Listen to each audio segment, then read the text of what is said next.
Ouverture du dossier, décryptage d'une dérive. Système de contrôle en cours, accès autorisé. Regarde bien ce qui se passe sous tes yeux. Regarde comment on façonne la jeunesse, comment on détourne l'attention, comment on fabrique des modèles pour mieux désorienter ceux qui auraient pu bâtir quelque chose de grand. Nasdas. Un pseudo devenu viral. Un mec sorti des quartiers, mis en avant, mis sur un piédestal, mais pour quelle raison? Pour des valeurs? Pour une vraie réussite? Pour une élévation de la jeunesse? Non. Ce qu'on met en avant, c'est le cirque, l'instantané, l'éphémère. Des vidéos où tout est basé sur la surconsommation, sur le paraître, sur le buzz immédiat, sur une pseudo-générosité qui ne sert qu'à nourrir l'algorithme et la dopamine du spectateur. Et la jeunesse regarde. Elle regarde et elle imite.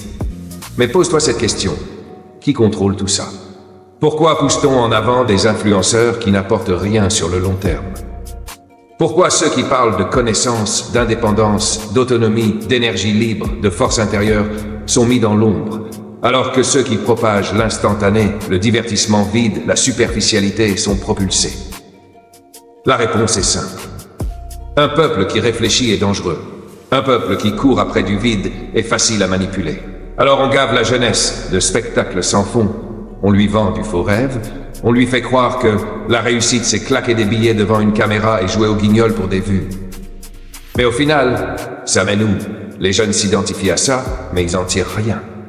Parce qu'ils ne voient que la façade. Ils ne voient pas les contrats, les deals en coulisses, les manipulations, les récupérations par des entités plus grandes qui savent très bien ce qu'elles font. Tu veux que je te dise la vérité? Ces pseudo-influenceurs, ils ne sont que des outils dans un mécanisme plus grand. Ils sont mis en avant tant qu'ils servent à abrutir la masse. Mais le jour où ils veulent sortir du cadre, parler de vraies choses, ouvrir les yeux des gens, ils disparaissent.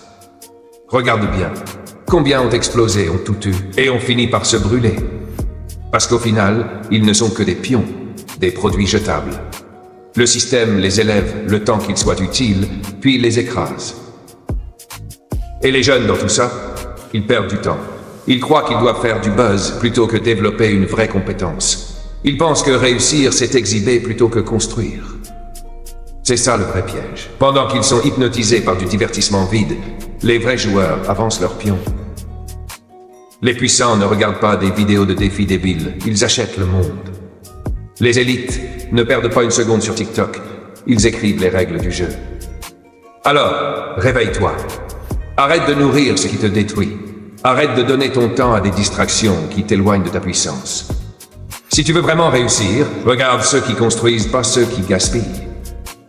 Regarde ceux qui laissent une trace, pas ceux qui vendent du vent. Le combat aujourd'hui, c'est pas d'être connu, c'est d'être libre. Et ça, aucun buzz ne pourra jamais te l'apporter.